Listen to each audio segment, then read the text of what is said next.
విశ్వసించు మనయందు ఆయన చూపుచున్న తన శక్తి యొక్క అపరిమితమైన మహత్యం ఎట్టిదో మీరు తెలుసుకునమని మన ప్రభు అయిన యేసుక్రీస్తు యొక్క దేవుడైన మహిమా స్వరూపియకు తండ్రి తను తెలుసుకున్నట్టు మీకు జ్ఞానము ప్రత్యక్షత అనుగల మనస్సు అనుగ్రహించినట్లు నేను నా ప్రార్థన ఎందు మిమ్మల్ని గురించి విజ్ఞాపన చేయుచున్నాను.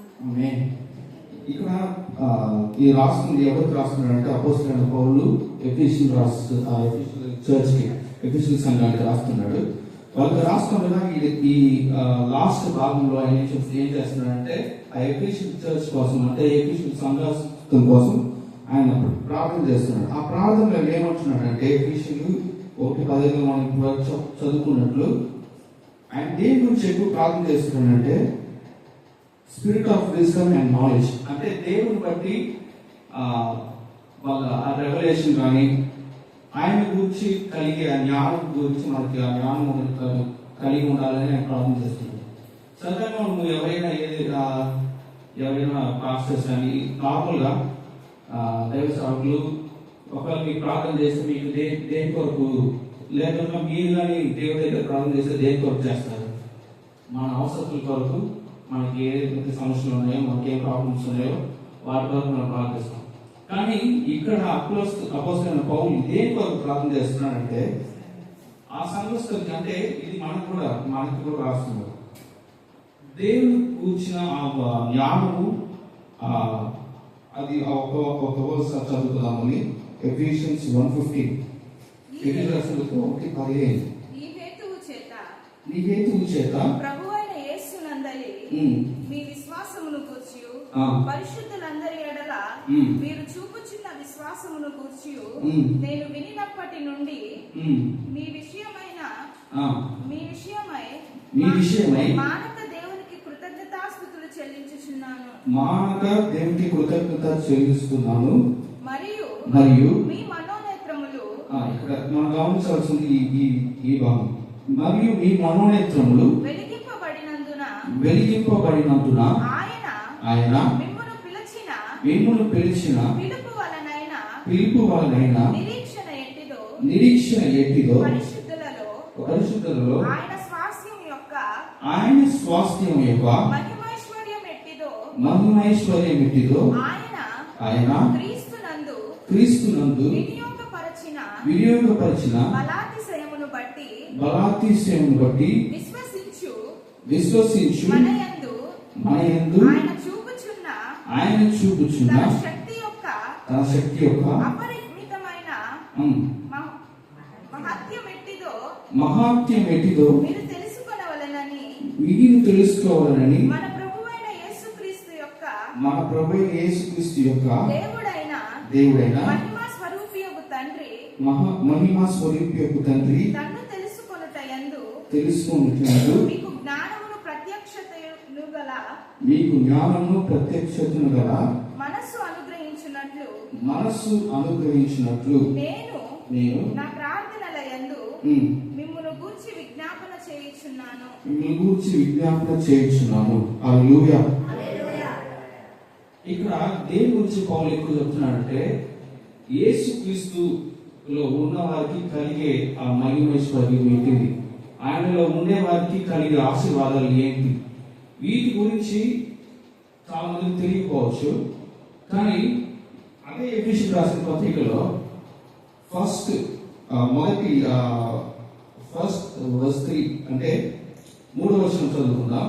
మన ప్రభువైన యేసుక్రీస్తు యొక్క తండ్రి యొక్క దేవుడు స్తుతింపబడును గాక. ఆయన క్రీస్తునందు పరలోక విషయములలో ఆత్మ సంబంధమైన ప్రతి ఆశీర్వాదమును మనకు అనుగ్రహించును. హల్లెలూయా. ఎంతమంది గట్టిగా నమ్ముతున్నారు, ఎంతమంది విశ్వసిస్తున్నారు ఆయన అన్ని ఆశీర్వాదం మనకి ఇచ్చున్నారని? హల్లెలూయా. ఒకవేళ ఈ వచనం ప్రకారం ఒకవేళ మనకి ఆ ఆశీర్వాదాలు మనం కళ్ళ ద్వారా మనం చూడకపోవచ్చు. కానీ ఇవన్నీ కలగలేదు, ఇవన్నీ చూడలేదు, మనకి ఆశీర్వాదాలు అంటే లేదు అని చెప్పి మనం దేవుడి క్యారెక్టర్ అంటే దేవుడి యొక్క స్వభావాన్ని మనం మార్చలేదు. హల్లెలూయా. ఇక్కడ పౌలు ఏం చెప్తున్నాడంటే మనల్ని ఎప్పుడైతే మనం యేసుక్రీస్తుని తన సొంత రక్షకుడుగా మనము అంగీకరించామో అంటే మనం ఎన్నుకున్నామో అప్పుడే మనం ఎవరిగా మార్చబడడం, దేవుని పిల్లలుగా మార్చబడేది మాత్రం కాకుండా అన్ని ఆశీర్వాదాలతో దేవుడు మనం నింపాడు. హల్లెలూయా. ఈ వచనం ఇక్కడ రాసి లాస్ట్ భాగంలో దీని కొరకన్నా ఒక ప్రార్థనగా ఎఫెసీయుల సంఘాన్ని ప్రార్థిస్తున్నాడు. అంటే మీరు ఆల్రెడీ అంటే దేవుడు మిమ్మల్ని ఆల్రెడీ ఆశీర్వదించాడు. ఎప్పుడు మీరు దేవుని ఎప్పుడైతే మీరు సొంత రక్షకులుగా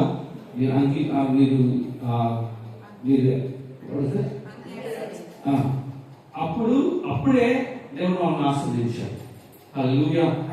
కానీ కొన్నిసార్లు మనం ఎక్కడ ప్రాబ్లం అవుతుందంటే మనం రక్షించబడిన తర్వాత కూడా మనము దేవుడి దగ్గరికి ఎప్పుడు దేని కొరకు వెళ్తామంటే ఒక లిస్ట్ వేసుకొని చాలా పెటిషన్స్ పెట్టుకుని వెళ్తాం. దేవా మాకు ఇది చేయి, దేవా మాకు అది చేయి. కానీ వాక్యం ఏం చెప్తుందంటే మనం అక్కర్లు ఎరుగక మునిపే దేవుడు మనకు అవన్నీ ఆయన ఎరిగే దేవుడు. మన మనసులో అనుభవం మునిపే అంటే మనం దేని కొరకు ప్రార్థిస్తున్నామో అని మన మనసులో అది తెచ్చుకోవడం ముందు ఆయనకు తెలుసు మనకి ఏది కావాలో ఏది వద్దని. హల్లెలూయా. కానీ ప్రార్థన చేసేటప్పుడు ఎప్పుడైనా నాకు తెలిసి ఒక బలమైన ప్రార్థన ఏంటంటే థ్యాంక్స్ గివింగ్ ప్రార్థన, అంటే కృతజ్ఞత కలిగిన ప్రార్థన. హల్లెలూయా. మీరు బైబిల్ ఎక్కడైనా చూసినా యేసయ్య అక్కడ 33 సంవత్సరాలు మినిస్ట్రీ చేసినప్పుడు అంటే సేవ చేసినప్పుడు ఆయన 5,000 మందికి పోషించాలన్నప్పుడు వాళ్ళ దగ్గర ఏం లేవు, అంతమందికి ఆహారం లేదు. అప్పుడు వచ్చినప్పుడు వాళ్ళ దగ్గర ఏం తీసుకున్నాడు? 10 రొట్టెలు 5 రొట్టెలు 2 చేపలు తీసుకొని అది ఫస్ట్ ఏం చేశాడు ఆయన యేసయ్య? ఆ చిన్నపిల్లల దగ్గర నుంచి తీసుకున్న 5 రొట్టెలు 2 చేపల్ని తండ్రి వైపు తీసి దేవుడు కృతజ్ఞత చెల్లించాడు. హల్లెలూయా. ఒకవేళ మనం ఈ రోజు మన జీవితంలో మనకు కలిగి ఉన్న బ్లెస్సింగ్స్ లేక మన కళ్ళకు మనం చూసేవి కొన్నిగా ఉండొచ్చు, కానీ అది ఎప్పుడైతే మనం దేవునికి కృతజ్ఞత చెల్లించి మనం దాన్ని ప్రారంభిస్తున్నామో దేవుడు దాన్ని మల్టిప్లై చేసే దేవుడుగా ఉన్నాడు. హల్లెలూయా. మనం చూసినట్టుగా 5 రొట్టెలు 2 చేపలు ఎంతమందికి తిన్నారు? 5,000 మంది తిరిగి కాకుండా ఎంతో మిగిల్చి తీశారు. 12 బాస్కెట్స్ అంటే 12 కోట్ల వల్ల వాళ్ళు ఎక్స్ట్రా తీశారు. దేవుడు ఆశీర్వాదం ఎప్పుడు లిమిటెడ్ గా ఉంటుంది కాదు, కానీ అది ఓవర్ఫ్లోయింగ్ గా ఉంటుంది. అంటే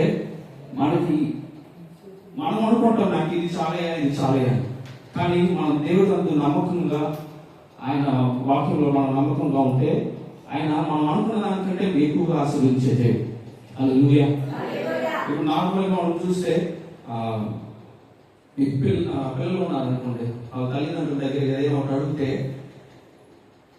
వాళ్ళు ఎక్కడికైనా వెళ్ళి మళ్ళీ వచ్చేటప్పుడు వాళ్ళు అడిగింది కాకుండా ఎక్స్ట్రాగా తెస్తారు. ఆమె మీరు ఎంతమంది అప్పు చేస్తున్నారు? మీరు చాలా మంది చేస్తుంటారు. మీ పిల్లలు అడిగింది ఒకటైతే మీరు కొంచెం మీ పిల్లల మీద ఉన్న ప్రేమ బట్టి ఇంకొంచెం ఎక్కువగా ఎక్స్ట్రాగా తెస్తారు. అంటే దేవుడు కూడా మనకి మన లైఫ్ అక్కడ వర్క్ చేసే దేవుడుగా ఉన్నాడు. మనం అడిగింది ఒకటైతే ఆయన ఎక్కువ, అది ఎప్పుడు మన నమ్మకత్వం బట్టి. హల్లెలూయా.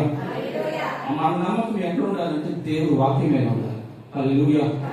దానికి ముందుగా మనకి కావాల్సింది ఏంటంటే మన స్పిరిట్ ఆఫ్ విజ్డమ్, అంటే మన జ్ఞానము, మన ఆత్మలో ఉన్న జ్ఞానము దాంట్లో ఎన్లైట్ రావాలంటే వెలిగించబడాలి. దేని గురించి వెలిగించబడాలంటే దేవుడు మనం ఆల్రెడీ ఆశీర్వదించాడు అన్న గట్టి నమ్మకం మన హృదయంలో ఉండాలి. హల్లెలూయా. ఇక్కడ ఇంగ్లీష్ ఏమనుందంటే ఐస్ ఆఫ్ అండర్స్టాండింగ్ అని ఉంది. అంటే గ్రీక్ వర్డ్ ఒకటి ఉంది. ఒకవేళ మీకు ఏం అర్థం కాకపోవచ్చు, కానీ చెప్పడం నేర్చుకునే చాలా మంచిది. గ్రీక్ వర్డ్ డియోనియా అని అర్థం. అంటే డీప్ థాట్, అంటే దాని గురించి ఎక్కువ ఒక ఆలోచన అంటారు. ఇప్పుడు ఏదైనా ఒక కార్యం మీరు చేయాలనుకున్నప్పుడు ఫస్ట్ గా మీరు ఏం చేస్తారు? దాని గురించి మీ మనసులో ఆలోచిస్తారు. హల్లెలూయా. మీ మనసులో ఏది ఇమాజినేషన్ చేసుకోకుండా, మీ మనసులో ఏది ఊహ లేకుండా ఏదైనా కార్యం చేస్తారా? ఫస్ట్ మనకు అది ఎక్కడ కలగాలి? మనసులో కలగాలి. మనసులో కలిగితేనే అది మనం చేసేదానికి ఒక ముందడుగు వేస్తాం. అంటే ఇంగ్లీష్లో ఒక సామెత ఉంది, where there is will there is way. అంటే ఎక్కడైతే మనం చెయ్యాలనుకుంటున్నామో అక్కడ మొదటిగా మనం కలిగేది ఏంటంటే మన ఊళ్ళో మన మనసులో మనం ఫస్ట్ అనుకున్న కార్యాలు మనం జరిగిస్తాం. అట్లనే మన మనస్సు వెలిగించబడాలి. హల్లెలూయా.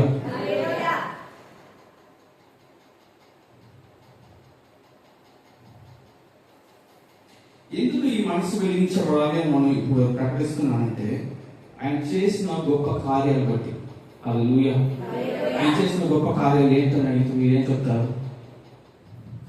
మనకు జీవం ఇచ్చిందే ఆయన గొప్ప కార్యం. హల్లెలూయా. మన పాపం నుంచి రక్షించిందే ఆయన గొప్ప కార్యం. హల్లెలూయా. అంతే మాత్రం కాకుండా ఇశ్రాయేలుకు కలిగే ప్రతి ఆశీర్వాదంలో మనకి కలిగించేలాగా దేవుడు చేశారు. ఎవరి ద్వారా? యేసుక్రీస్తు ద్వారా. హల్లెలూయా.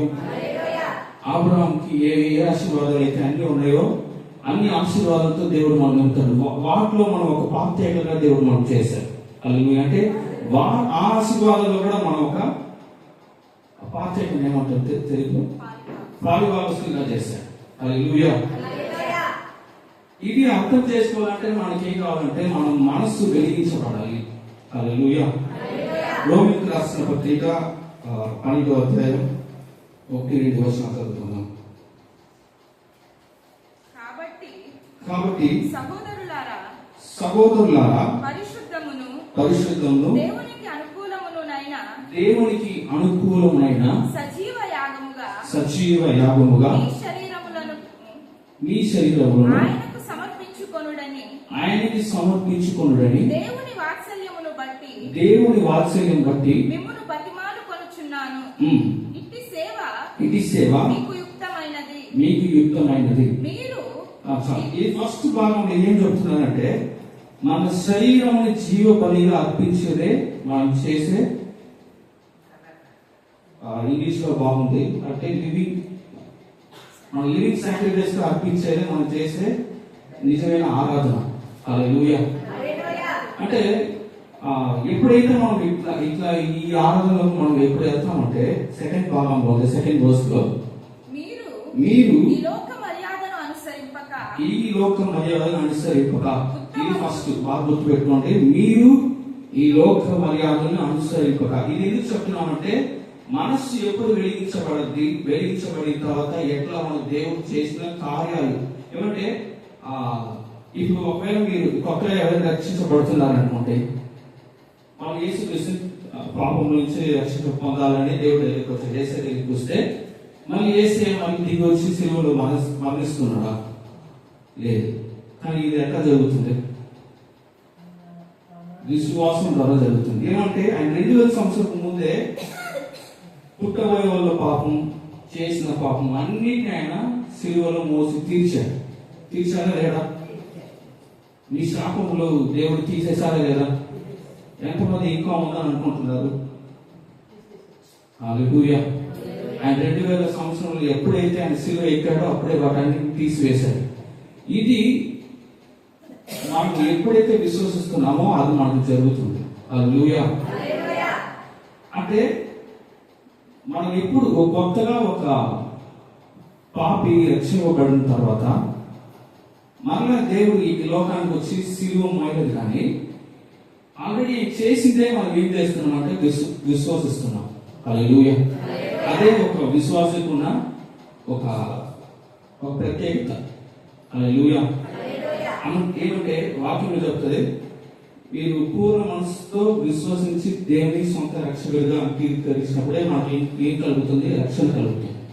అట్లనే మనం ఎప్పుడైతే రక్షింపబడ్డామో అప్పుడే దేవుడు మనల్ని ఆశీర్వదించాడు. హల్లెలూయా. ఏమంటే వాక్యం చెప్తుంది, మన తల్లి గర్భంలో రూపింపబడుక మునిపే మనల్ని ఎరిగిన దేవుడు. మనం ఎక్కడ పుట్టాలి, ఎక్కడ ఉండాలి, ఏ తల్లిదండ్రులకు పుట్టాలి, ఏ ఊర్లో ఉండాలి, ఏ చదువు చదవాలి అనేది ఆ తల్లి గర్భంలో మనం ఫామ్ అవుతూ ముందు అంటే మనం కలిగి ఉంటాం. మనము అసలు ఎవరైనా తెలియనప్పుడే ఆయన ఒక ప్లాన్ వేసుకుంటాడు. ఇవన్నీ ఎట్లా జరుగుతుందంటే ఆయన ప్రణాళికతో జరుగుతుంది. హల్లెలూయా.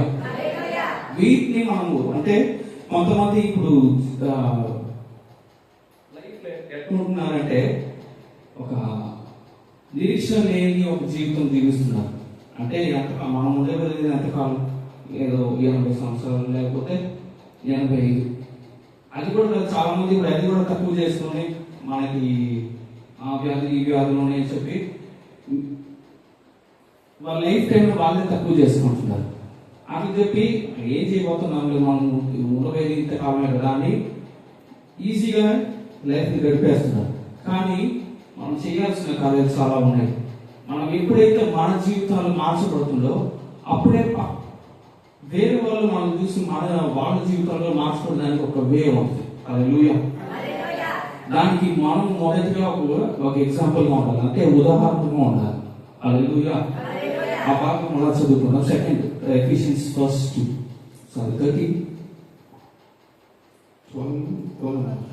మీరు ఈ లోక మర్యాదను అనుసరింపక ఉత్తమమును అనుకూలమును సంపూర్ణమునై ఉన్న దేవుని చిత్తమేదో పరీక్షించి తెలుసుకున్నట్లు మీ మనస్సు మారి ఏం మారాలి? మనస్సు మారాలి. మన ఆకారం మారకూడదు, మన బాడీ మారకూడదు, మన కళ్ళు మన ముక్కు మారేది కాదు. ఎక్కడ మార్పు రావాలి? మనస్సులో మార్పు వస్తేనే దేవుడు మనకి చేసిన కార్యాలు మన వల్ల గ్రహించగలుగుతాం. హల్లెలూయా.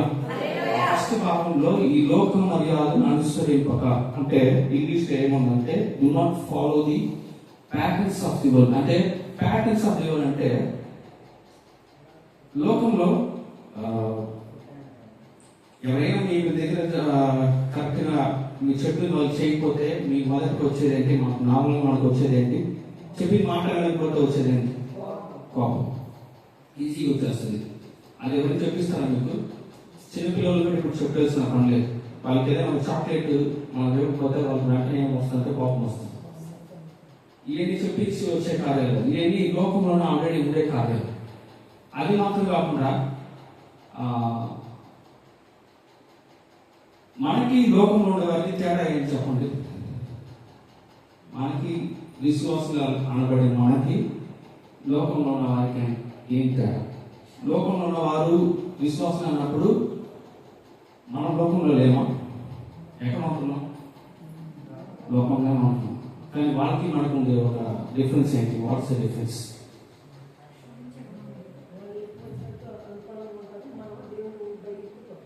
దేవుని భయంతో భక్తి ఉంటుంది, ఇంకా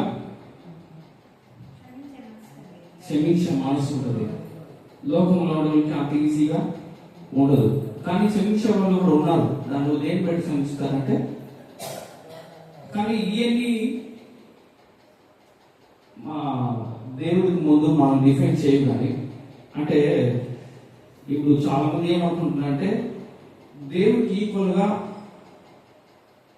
మనం చూపించుకోవాలంటే ఇవన్నీ చేస్తే దేవుడికి మనం చేసుకుంటాడు అనుకుంటున్నాం. ఏమి కోపడుకుని ఉంటే, బూత్ మాట్లాడుకుని ఉంటే, నిజంగా నిజాయితీగా ఉంటే, ఇంకా ఇవన్నీ మనకని కొన్ని అబద్ధాలు మాట్లాడుకుని ఉంటే ఇవన్నీ చేస్తే దేవుడు మనం నేర్చుకుంటాడు అనుకుంటున్నాం. కానీ నిజానికి అది కాదు. ఇవన్నీ చేసేవాళ్ళు కూడా దేవుడు ఎరగని వాళ్ళు కూడా చేస్తున్నారా లేదా? మనకంటే మంచిగా ఉన్నారా లేదా? కానీ వాళ్ళకి మనకు ఉండేది ఏంటి? వాళ్ళు ఏసు లేడు, మనలో వేస్తూ ఉన్నారు. అయితే ఏసు క్రీస్తుని కలిగిన వారు మనం ఏంగా ఉండాలి? ఈ లోక మర్యాదను అనుసరించే వారుగా ఉండకూడదు. హల్లెలూయా. అంటే వాళ్ళు ఎప్పుడు లోకంలో ఉండే వాళ్ళు ఎప్పుడు ఫర్ ఎగ్జాంపుల్ ఇప్పుడు డాక్టర్ దగ్గరికి వెళ్తున్నారు అనుకోండి, లేదంటే వాళ్ళ ఒక రిపోర్ట్ మీకు వస్తుంది. వచ్చినప్పుడు ఈ వ్యాధులు ఉన్నాయి, ఇవన్నీ ఉన్నాయని చెప్పినప్పుడు మొదటి మనం తిరిగిపోతాం. ఫస్ట్గా మనం నార్మల్గా ఏదైనా ఒక తలనొప్పి ఏదో ఒకటి శరీర బలహీనత వచ్చినప్పుడు మనం వెంటనే ఎక్కడికి వెళ్తామంటే ఫస్ట్ ఎక్కడికి వెళ్తాం? డాక్టర్ దగ్గరికి వెళ్ళేంత ఇప్పుడు అంత లేదు. ఏమిటారో అందరూ ఇప్పుడు వాళ్ళే డాక్టర్ అయిపోయారు. ఫస్ట్ ఎక్కడికి వెళ్తారంటే మీ పక్కన ఉన్న మెడికల్ షాప్ వెళ్తారు, ఫార్మసీకి వెళ్తారు. వెళ్ళి డాక్టర్ ఏం చెప్పుకుంటారు, మీకే ఏమేమి తెలుసో ఈ టాబ్లెట్ వేసేది దీనిపోయి దీనికి సరిపోద్దని మీరు ప్రిస్క్రిప్షన్ రాసి మెడికల్ షాప్లో తీసుకుంటారు. అవి మీరు చేసిన తర్వాత ఒకవేళ అది మీకు వచ్చిన బలహీనత తగ్గకపోతే మళ్ళీ ఎవరికి వెళ్తారు, డాక్టర్ దగ్గరికి వెళ్తారు. కానీ ఇది లోకం నుండి చేశారు. ఇది ప్యాటర్న్స్ అవ్వదు, ఇది ప్యాటర్న్, లోకం నుండి ప్యాటర్న్. కానీ యేసుక్రీస్తుని కలిగిన మనము మొదటిగా ఏం చేయాలంటే ప్రార్థన చేయాలి. హృదయంలో యేసుక్రీస్తుని అనుకోవాలి, అయ్యా నీ గాయముల ద్వారా నేను స్వస్థపరచబడుతున్నామని ఈ వాక్యంలో రాయబడుతుంది తండ్రి, దాన్ని నమ్ముతున్నాను, నువ్వే స్వస్థత ఇచ్చే దేవుడు అని ఫస్ట్ దేవుడు దగ్గరికి వెళ్ళాలి. హల్లెలూయా. ఆ తర్వాత టాబ్లెట్ కావాలంటే తీసుకోవచ్చు. అంటే మొదటిగా మన ఫోకస్ అంతా ఎక్కడ ఉండాలంటే దేవుడు వైపే ఉండాలి. హల్లెలూయా. అందుకని విశ్వాసంతో దేవుడు కార్యాలు చేస్తాడు ఖచ్చితంగా. ఇప్పుడు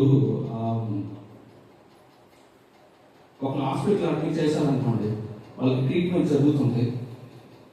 ఎంత ట్రీట్మెంట్ ఇచ్చినా దేవుడు దాన్ని ఉద్దేశించి ఆ వ్యక్తిని బాగు చేయాలని అనుకోకపోతే ఆ మనిషి అక్కడ హాస్పిటల్ నుంచి స్వస్థత బయటకు వస్తాడా? కానీ మనం చేయాల్సింది ఏంటంటే మనము ఈ మందులు ఈ టాబ్లెట్స్ వల్ల మనకి బాగోతుందని కాదు, దేవుడు మనకు ఆయన అనుకుంటే చేస్తాడు అనేది మన విశ్వాసం మన మనసులో గట్టిగా ఉండాలి. హల్లెలూయా. ఇది ఫస్ట్ ఏంటంటే ఏదైనా వెంటనే మనుషుల దగ్గరికి వెళ్ళిపోతాం. ఇది ప్రాక్టీస్ అంటారు. ఈ రోజు ఒకవేళ మీరు ఒక అప్పుగా ఉన్నారు, ఒకరికి కొంత డబ్బులు మీరు ఇవ్వాలి, ఈ టైంకి మీరు ఇవ్వాలనుకోండి, మీరు ఈజీగా ఏం చేయొచ్చు అంటే ఇంకొక దగ్గర అడిగి ఇచ్చేయచ్చు, ఆ అప్పుని తీర్చచ్చు. కానీ ఇదే విశ్వాసంతో కలిగి ఉన్నారంటే దేవుడి దగ్గరికి పోయి వెళ్తారు. హల్లెలూయా. ఇదే సమయంలో విశ్వాసం అనేది మాట్లాడేటప్పుడు విశ్వాసం జీవితం అనేది కొంచెం కష్టమైన జీవితం. ఆమేన్. నేను ఆల్రెడీ ఈ ఎగ్జాంపుల్ మీకు ముందుగా చెప్పుకుంటాను అనుకుంటా. ఏసీ ఆ ఊరేగింపు ఆ టైంలో ఆ ఘాట్ మీద ఊరేగించి పోవాలనుకున్న టైంలో శిష్యులు చెప్తారు, మీరు అక్కడికి వెళ్ళి ఈ ప్రాంతం ఉంటుంది, ఆ ప్రాంతం మీద వెళ్తే ఒక గాడి కట్టబడిన గాడిద ఉంటుంది, ఆ గాడిదని మీరు తీసుకుని రండి అంటాడు. ఎవరైనా మీరు తీసుకునే టైంలో ఎవరైనా అడుగుతారు, అడిగితే ఇది ప్రభువుకు కావాలని చెప్పండి, అప్పుడు మీకు ఇచ్చేస్తాడు అంటారు దేవుడు. వేసి అంటారు. ఇప్పుడు ఇదే మీకు నేను ఈ టైంలో మీకు చెప్తున్నాను, అంటే కొంచెం అది రివైజ్ చేసి చెప్తాను. మీరు ఒక దగ్గర మీకు చెప్తున్నాను, ఇద్దరు చెప్తున్నారు ఏమంటుంది, ఆ వీధికి వెళ్తే ఆ కార్నర్లో ఒక స్ప్లెండర్ బండి ఒక ఉంటుంది, అది ఒక సైడ్లో లాక్ వేసి ఉంటుంది. ఆ లాక్ వేసిన బండిని మీరు తీసుకురండి. మీ బండి తీసుకునే ఆ టైంలో ఆ ఓనర్ మీ దగ్గరికి వచ్చి అడిగితే మీరు చెప్పండి, ఇది ప్రభువుకి కావాలి, లేదంటే నా పేరు చెప్పి తీసుకురండి అని చెప్తే మీరు వెళ్తారా? మీరు వెళ్ళగలుగుతారట. కానీ ఏ ధైర్యంలో శిష్యులు వాళ్ళు వెళ్ళారు, దేవుడు చెప్పాడు, దేవుడు చెప్తే దాన్ని చేస్తాడు. హల్లెలూయా. ఒకవేళ వాళ్ళ మనసులో అనుకోవచ్చు, మిమ్మల్ని ఫాలో చేస్తున్నప్పుడు ఆల్రెడీ ఊర్లో ఎంతో మంది వ్యతిరేకంగా ఉన్నారు, ఇందులో ఈ చేయమంటున్నారని ఒకవేళ మనసులో అనుకుని ఉండొచ్చు. కానీ ఇక్కడ ఏది ఎక్కువ పనిచేస్తుంటే విశ్వాసం పనిచేస్తుంది. విశ్వాసం అనేది ఒక్కొక్కసారి ఈజీగా ఉండకపోవచ్చు. అంటే ఒక టైంలో అంటే మీరు అప్పు ఏమి తీసుకుని ఉంటే, ఒకవేళ మీరు లోన్ తీసుకున్న వాళ్ళ ఉంటే ఈ టైంలో బ్యాంక్ వాళ్ళు ఏం చేస్తారంటే మీ అకౌంట్ నుంచి కరెక్ట్గా డబ్బులు కట్ చేస్తారు. అప్పుడు మీ దగ్గర ఏముండాలి, ఆ బ్యాలెన్స్ ఉండాలి. ఆ బ్యాలెన్స్ లేకపోతే ఇంకా ఇంట్రెస్ట్ పెరుగుతా పోతాయి. ఒకవేళ మీకు ఆ తగిన బ్యాలెన్స్ ఆ టైంలో మీకు లేకపోతే మీరు ఏం ఆలోచిస్తారు, ఎవరి దగ్గరికి వెళ్ళి అడుగుదామా అని అనుకుంటారు. కానీ విశ్వాసంతో ఉండగలుగుతారా? విశ్వాసంతో ఉండగలుగుతామా? దేవుడు ఇస్తాడు అని విశ్వాసంతో ఉండగలుగుతాం ఆ టైంలో. మాకు ఈజీగా తెలిసే, మనకి అన్ని ఏది ఈజీగా యాక్సెసిబుల్ గా ఉన్నాయో, ఏది మనకి ఈజీగా చేస్తామో ఏది చేసేస్తాం. ఆ తర్వాత దేవుడు మనం చూస్తాం. కానీ మనం చేయాల్సింది ఏంటంటే మొదట దేవుడిని చూడాలి. హల్లెలూయా. ఈ ఇజ్రాయెల్ని ఐగుప్తు నుంచి దేవుడు నడిపించేటప్పుడు వాళ్ళకి ఏమి ఇచ్చాడంటే, దేవుడు వాళ్ళ గొనిలో మాకు ఆహారం లేదు, అది లేదని వాళ్ళు మోస దగ్గర చెప్పినప్పుడు యెహోవా దేవుడు ఏం చేస్తారంటే వాళ్ళకి మన్నా ఇస్తారు. కానీ వాళ్ళ డెస్టినేషన్, వాళ్ళు పోయే ఆ లాస్ట్ డెస్టినేషన్ వాళ్ళకి అర్థం, వాళ్ళు గ్రహించారు. ఎక్కడికి వెళ్తారు, దేవుడు ఎక్కడికి తీసుకెళ్తారని వాళ్ళకి వాగ్దానం చేశాడు. ఎక్కడికి? పాలు తేనె ప్రవహించే దేశం. కానీ వాళ్ళు ఎక్కడున్నారంటే ఎడారిలో ఆ మన్నా తింటే చాలు అనేవారు. మీరు ఈరోజు డిసైడ్ చేయండి, మీకు మన్నా కావాలా లేకపోతే కానా కావాలా? కానానే అంటే పాలు తేనె ప్రవహించే దేశం. లేదు, నాకు డే టు డే, నాకు రోజు రోజుకి కావాల్సిన ఈ మన్నా దేవుడి సరిపోద్ది అనుకుంటారు. మనం ఎక్కడికి వెళ్ళాలి? కానా దగ్గరికి వెళ్ళాలి. హల్లెలూయా. ఏది ఎప్పుడు జరుగుతాయంటే, ఈ కార్యాలు ఎప్పుడు జరుగుతాయంటే మన మనస్సు రూపాంతరం ఉండాలి. అంటే రిలీవల్ ఆఫ్ మైండ్. ఈ మనస్సు ఎప్పుడు వర్స్ మనం చదువుతాం, సెకండ్ వర్స్ మాత్రం.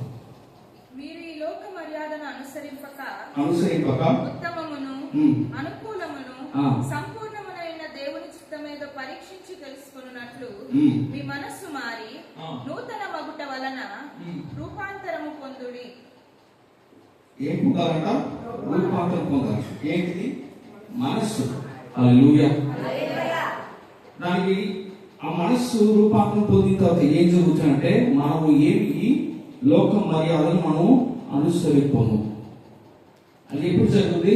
మన మనస్సు రూపాంతరం పొందాలి. మనస్సు రూపాంతరం పొందాలి అంటే ఎట్లా రూపాంతరం పొందుతుంది మనస్సు? మనం ఎప్పుడైతే వాక్యం విని దాని హృదయంలో మనం దాచుకుంటామో అప్పుడే మనస్సు రూపాంతరం పొందుతుంది. హల్లెలూయా. వాక్యంలో చెప్పబడింది, వాక్యమును హృదయం అనే పలక మీద రాసుకోవాలి. హల్లెలూయా. పాత నిబంధనలో ఈ మోసే కాలంలో అవన్నీ దేని మీద రాయబడిందంటే 2 పలకల మీద రాయబడింది. కానీ ఏసీ ఏదంటే కొత్త నిబంధనలో ఉన్న మనకి ఏదంటే అవి అక్కడ ఉండేది కాదు, మన హృదయంలో రాయబడాలి. హల్లెలూయా. ఎప్పుడైతే మన హృదయంలో రాయబడుతుందో అప్పుడే మనం ఏం కలుగుతాం? మన హృదయం మార్చబడుతుంది, మన హృదయం రూపాంతరం పొందుతుంది. అప్పుడే ఈ లోకం మర్యాద మనం అనుసరింపక మనము వేరు చేయబడతాం. ఎక్కడి నుంచి? లోకం నుంచి మనం వేరు చేయబడతాం. హల్లెలూయా. మనం రక్షణ పొందిన తర్వాత కూడా మనం ఏం చేస్తున్నామంటే కొన్నిసార్లు లోకంలో ఉండే వారిలాగా ఆలోచిస్తున్నారా లేదు? కానీ హృదయం అనే పాలక మీద మనం ఎప్పుడైతే వాక్యాలు రాసుకుంటామో అది మన మనస్సును మారుస్తుంది. హల్లెలూయా. ఈ లోకంలో మనకు మోస్ట్లీ మనకు ఇదేంటి ఏంటంటే అబద్ధాలే మనం వింటున్నాం. అంటే ఇవన్నీ ఎంత సాధ్యము? ఒకవేళ మీరు ఎవరైనా ఏదైనా పంచుకుంటున్నప్పుడు వాళ్ళు మీ గురించి మీకు చెప్పే దాన్ని బట్టి వాళ్ళు ఒకవేళ నెగటివ్గా మీకు చెప్పచ్చు. అది పాసిబుల్ కదా, అంటే అది జరగదు అని వాళ్ళు చెప్తారు. కానీ విశ్వాసులైన మనము ఏం చెప్పాలంటే దేవుడి వల్ల అది ఖచ్చితంగా దేవుడు జరిపిస్తాడు అనే ఆ గట్టి నమ్మకం మన హృదయంలో ఉండాలి. హల్లెలూయా. ఎప్పుడైతే ఈ మనస్సు మార్చబడుతుందో అప్పుడే మనము దేవుల్లో ఉన్న ఆశీర్వాదాలు ఏంటని మనము గ్రహించగలుగుతాం. హల్లెలూయా.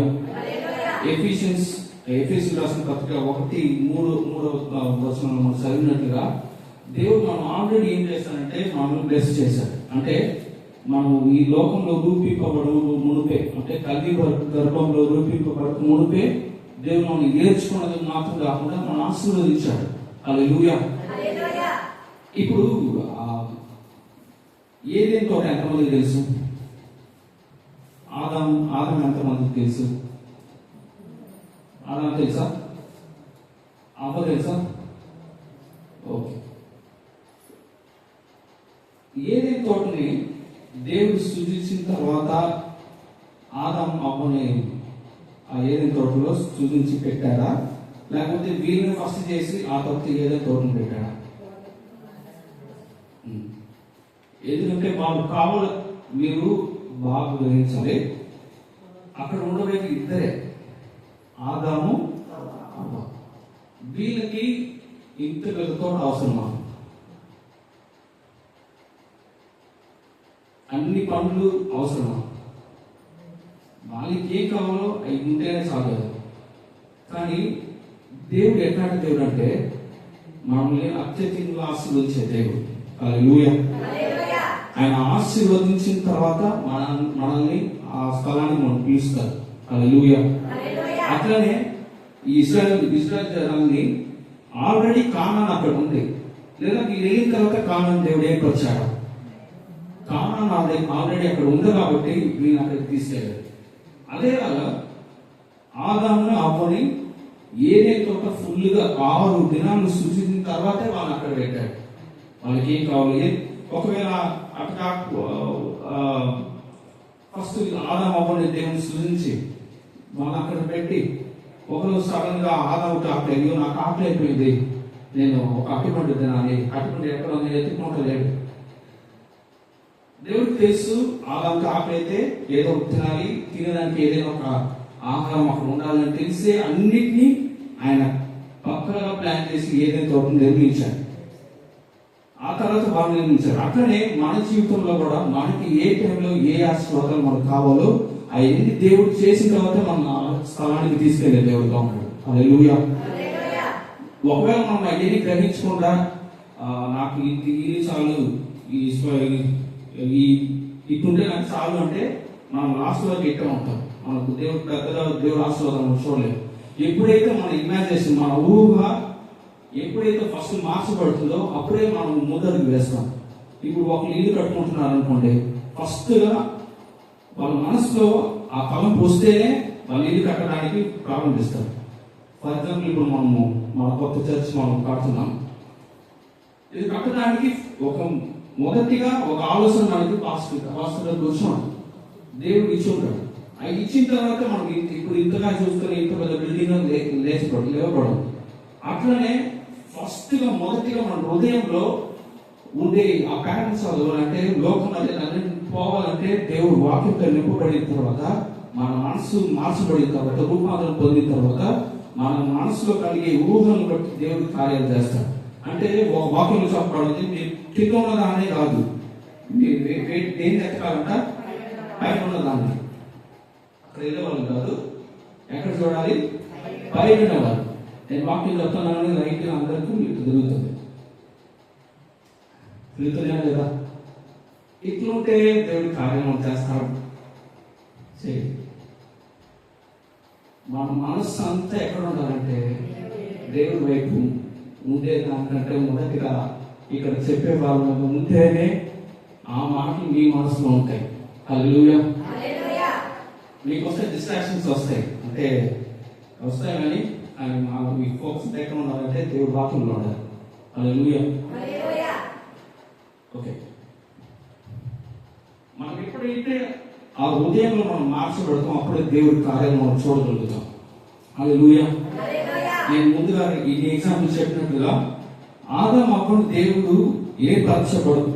వాళ్ళని నిర్మించక ముందే ఏదే తోటను వాళ్ళ కోసం ఆల్రెడీ దేవుడు ప్రిపేర్ చేసినట్లుగా ఇశ్రాయేల్ ప్రజలకి మనల్ని కానాను దేశం అంటే పాలు తేనె ప్రవహించే దేశంకి ఆల్రెడీ ముందు కాబట్టి వాళ్ళు అక్కడ తీసుకెళ్ళాడు. అట్లనే మనకి దేవుడు ఎన్నో ఆశీర్వాదాలు మనకు ముందుగా పెట్టున్నాడు. ఆ పెట్టిన ఆశీర్వాదాలు మనము స్వతంత్రించుకోవాలంటే మనం ఏం చేయాలి?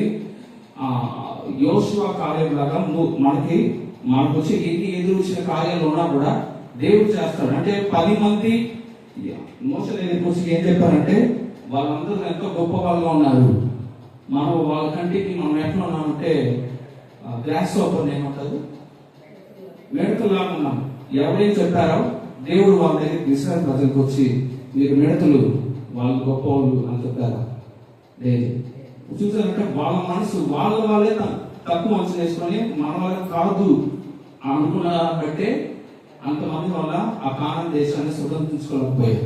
కానీ యోషువ కాలం ఏం చేసినట్టే లేదు, దేవుడు చేస్తాడు. వాళ్ళు ఎంత గొప్పవారుగా ఉన్నా వాటికంటే గొప్పవారు మన దేవుడు. అంటే ఒక వాక్యంలో ఈ లోకంలో ఉన్నవాడు కంటే మీలో ఉన్నవాడు గొప్పవాడు. అంటే ఎక్కువ దేనికన్నా గొప్పవాడు. ఆయన ఒక మాట చెప్తే ఖచ్చితంగా నేను చేస్తాడా లేదా? ఎంతమంది నమ్ముతున్నారు? ఆయన చేస్తాడు అన్నప్పుడు ఎదురొచ్చే ఎన్ని కార్యాలైనా ఆయన్ని దాన్ని తొలగించే దేవుడుగా ఉన్నాడు. ఆయన ప్రారంభించింది ఆయన ముగించడానికి నమ్మకస్తులుగా ఉన్నాడు. కానీ ఈ గ్యాప్ లో మనం ఎంత నమ్మకస్తులుగా ఉన్నాం? ఆయన చెప్పిన దాన్ని పూర్తిగా నమ్ముతున్నామా? లేదా మనకి ఈ లోకంలో ఉండే ఈ అబద్ధాలు మనం వింటా మనం దేవుడి మీద ఉన్న ఆ వాక్యం మీద ఉన్న ఆసక్తిని మనం వెనకలు చేస్తున్నాం. బాగా గ్రహించాలి. ఏమంటే మన మనస్సు ఫస్ట్ మార్చబడాలి. హల్లెలూయా. ఒకటి దేవుడు చేస్తాడు అంటే ఖచ్చితంగా చేస్తాడు. చేయకుండా ఎప్పుడు ఆయన వదిలిపెట్టాడు. అంటే నా జీవితంలో దేవుడు ఎన్నో కార్యాలు చేశాడు. నేను ఎన్నో సంవత్సరాల ముందు, ఎన్నో ఇయర్స్ ముందు కొన్ని కార్యాల గురించి అనుకున్నాను. కానీ అది వెంటనే జరగకపోయినా దేవుడు ఒకరోజు దాన్ని చేసి చూపిస్తాడు. అప్పుడు నేను వాటి గురించి ఆలోచించినప్పుడు ఇది ఎప్పుడూ చాలా దినాలు, చాలా ఇయర్స్ బ్యాక్, అంటే దీని గురించి ప్రేయర్ చేశాను. దేవా నువ్వు ఈ రోజు ఇది చేశాను. అప్పుడు నాకు మాట గుర్తొచ్చింది. అప్పుడు దేవుడు నా హృదయం నాకు మాట వేసాడు. ఏంటంటే ఇఫ్ నాట్ టుడే సండే, అంటే ఈ రోజు కాకపోతే ఏదైనా ఒక రోజు దేవుడు మీకు చేసిన వాగ్దానం ఖచ్చితంగా నెరవేర్చి తెలుపుతా ఉంటాడు. హల్లెలూయా. మనం వెంటనే ఆ కార్యం చూడలేకపోయాం అనుకుంటే అందువల్ల దేవుడి క్యారెక్టర్ మనము డిఫైన్ చేయమంటే ఈ దేవుడి స్వభావాన్ని మనం మార్చలేదు. 2 తిమోతియు 2:13 చదువుతున్నాం. 2 Timothy chapter 2 and verse 13. మనము నమ్మదగని వారమైనను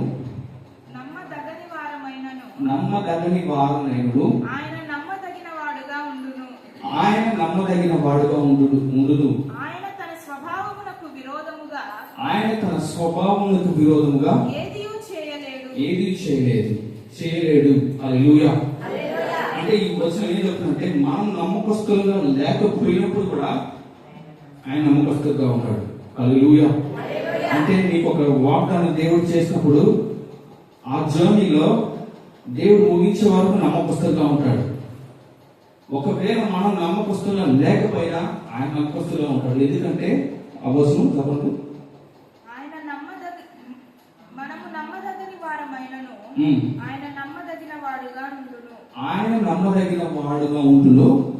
ఆయన తన స్వభావమునకు విరోధముగా, ఇది ముఖ్యం, ఆయన తన స్వభావానికి విరోధముగా ఏదీ చేయలేదు. ఇంగ్లీష్ లో బాగా చాలా బాగుంటుంది. ఈ కెనాట్ డినై హిమ్సెల్ఫ్. ఆయన క్యారెక్టర్ ని ఆయన మార్చుకోలేడు. ఆయన స్వభావం ఏంటంటే చెప్పింది చేస్తా అనే దేవుడు. హల్లెలూయా. నేను మీకు ఏదైనా ప్రామిస్ చేస్తానంటే అది నెరవేర్చే దేవుడు. నేను మంచివాడు అంటే దేవుడు మంచి చేసేవాడుగానే ఉన్నాడు. చాలా మంది తప్పుగా మనం అనుకుంటాం. ఎగ్జాంపుల్ మీకు చెప్పాలంటే ఒక వ్యక్తి దేవుడి దగ్గరికి రావాలంటే నా స్కూల్ టైంలో, కాలేజ్ టైంలో, ఎక్కడో ఏ టైంలో గుర్తులేదు కానీ ఇంగ్లీష్ సబ్జెక్ట్లో ఒక సబ్జెక్ట్ ఉంటుంది, ఒక చాప్టర్ ఉంటుంది, పుల్లి of the gift of God. అంటే అందులో ఏముంటుందంటే దాని థీమ్ ఏంటంటే ఒక వ్యక్తి దేవుడి దగ్గరికి రావాలంటే ఆ వ్యక్తికి దేవుడు ఒక కష్టం పెడతాడు. ఆ కష్టం పెట్టినప్పుడు ఎక్కడికి వెళ్తాడు? దేవుడి దగ్గరికి వెళ్తాడు. ఇది టోటలీ రాంగ్, ఇది తప్పు. దేవుడు కష్టపెట్టి ఆ మనిషిని నా దగ్గరికి రావాలనుకునే దేవుడు కాదు. హల్లెలూయా. ఎందుకంటే దేవుడు మంచి చేసే దేవుడుగానే ఉన్నాడు. హల్లెలూయా. ఆయన మంచి చేయనే తెలుసు కానీ చెడు కానీ ఏ కీడు కానీ చేసే దేవుడు కాదు. ఇది సామ్స్ 91 వెళ్దాం. కీర్తనలు 91.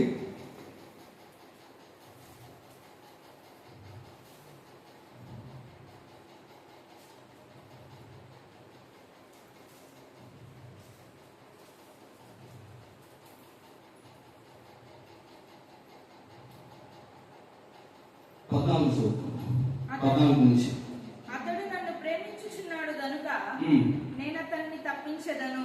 అతడు నా నామము నెరిగిన వాడు గనుక నేను అతన్ని గణపరచెదను. అతడు నాకు మొర్రపెట్టగా నేను అతనికి ఉత్తరం ఇచ్చెదను. శ్రమలో నేను అతనికి తోడై ఉండెదను. ఆయన క్యారెక్టర్ ఇక్కడ చెప్తున్నాడు చూడండి. శ్రమలో నేను ఆయనకి తోడై ఉండును. అతన్ని విడిపించి అతని గొప్ప చేసేదను. దీర్ఘాయు చేత అతని తృప్తిపరిచే దేవుడు నా రక్షణ అతనికి చూపించను. ఇది క్యారెక్టర్ ఆఫ్ గాడ్. ఇది దేవుడి స్వభావం. దీంట్లోంచి ఆయన తను మార్చుకోలేడు. హల్లెలూయా. మనం 1 తిమోతి పత్రికలో చదువుకున్నట్లుగా మనం విశ్వాసం లేని వారిగా ఉన్న సమయం కూడా దేవుడు విశ్వాసం కలిగిన నమ్మదగిన వాడుగా ఉన్నాడు. ఎందుకంటే చెప్తున్నా అంటే దేవుడు క్యారెక్టర్ మనకి ఆశీర్వాదాలు కలగలేదు అని మనము ఏం దేవుళ్ళే మనం అనలేదు. దేవుడు ఖచ్చితంగా చేస్తాడు. దాంట్లో టైం ఉంది. సమయస్థితిని దేవుడు రక్షించాలని అనుకున్నప్పుడు ఎందుకు ఆ సమయంలోనే ఆయనకి వెళ్ళాలి? బైబిల్లో క్లియర్గా రాయబడుతుంది. ఈ సమయంలో ఆ ప్లేస్కి ఏసీ వెళ్ళాడు సమయస్థితితో మాట్లాడాలని. అంటే దేవుడికి ఒక టైం ఉంది, దేవుడికి ఒక కాలం ఉంది. ఆ కాలంలో ఏది ఎప్పుడు చేయాలో కరెక్ట్గా మన జీవితంలో చేసి ముగించేదే. హల్లెలూయా.